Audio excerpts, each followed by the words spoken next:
This week on Supercars Talk, it's finally here, the first race of the Gen 3 era at Newcastle.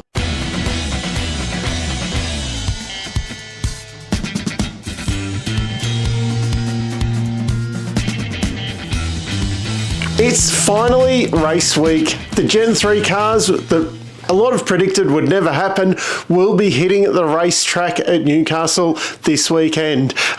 This one has definitely been a long time coming, and some things have been left to the last minute. It was finally confirmed the car weights this week.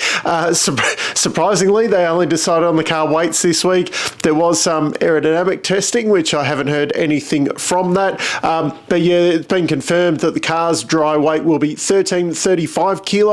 That is only 65 kilos lighter than what the Gen 2 cars were.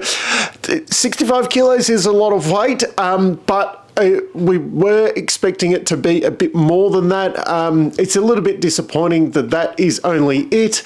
But yeah, just excited that all the cars will be hitting the track, all your favourite drivers, everything this weekend.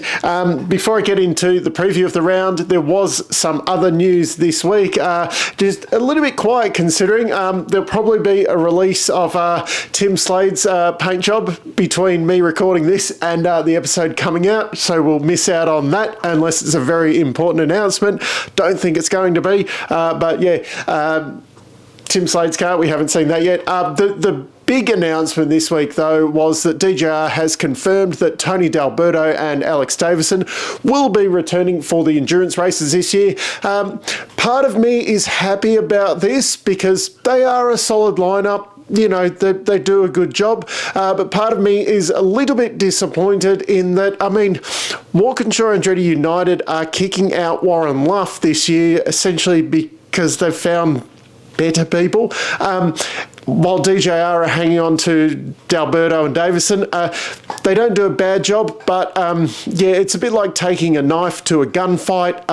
If you've got, say, Alex Davison up against Garth Tander, you know who's going to end up second in that battle. Yeah, and the guys with the really, really good co-drivers, the gun co-drivers as you describe them, the co-drivers, the way the race is going these days, they'll be a long way up, and it will just be too hard for the main drivers to play catch up.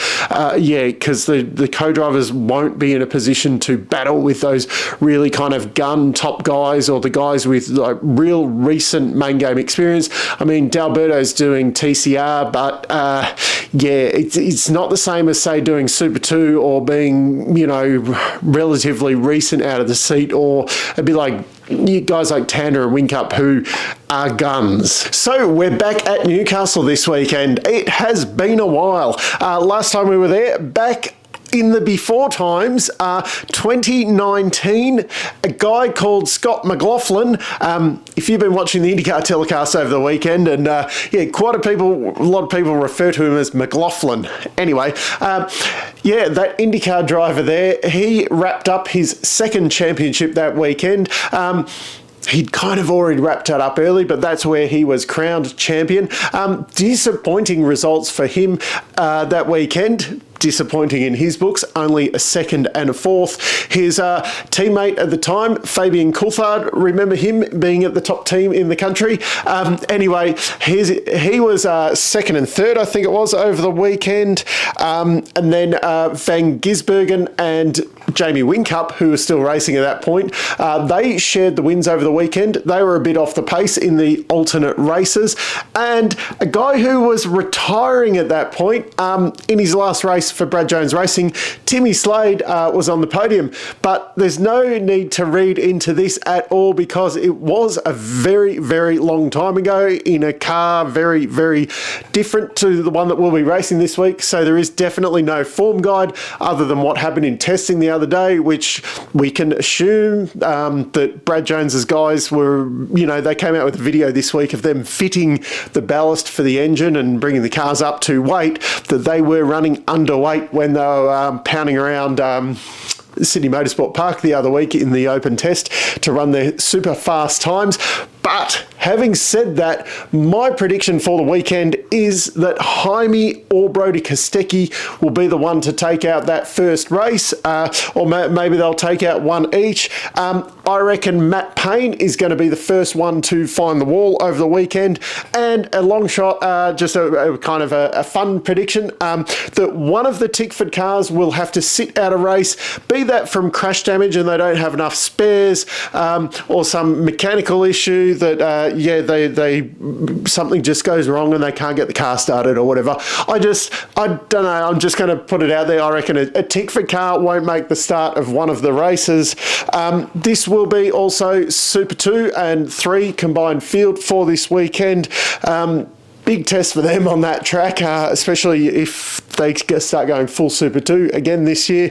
29 cars in that combined field, 20 Super 2 and 9 Super 3. Big field for Super 2, especially considering not that long ago, all the doomsdayers on Bookface and all that were saying that there was no chance that there'd be any cars in Super 2 next year and it'll be ridiculous and rah, rah, rah. 20 of them are rocking up for that race. My money, Kai Allen and Bradley Vaughan to continue their Super 3 fight into Super 2 this year. I'm predicting them to take out the championship or the even just the spoils for this weekend. I'm predicting for them to be going at it. Another little bit of news this week, and one that will have a lot of eyes on him. Mason Kelly will be making his debut in Super 3. If that name sounds familiar, he is the son of Todd Kelly, who you might remember him. He used to race in the main game. He retired a few years ago. Mason will be racing in Todd's final car that he raced in.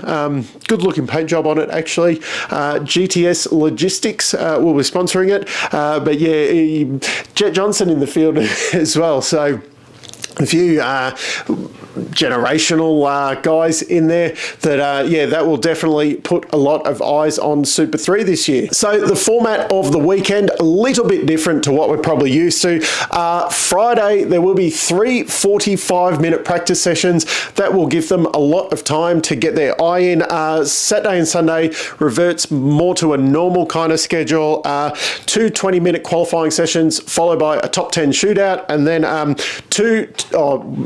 250 kilometre race each day. That's pretty normal to what we've got used to. But yeah, I'm just excited. The cars will be out there racing. I'm excited to see what Gen 3 can bring us. It has been a long time coming. Let me know down in the comments your predictions for the weekend. And if you missed last week's video, I have got my championship tipping competition up and open.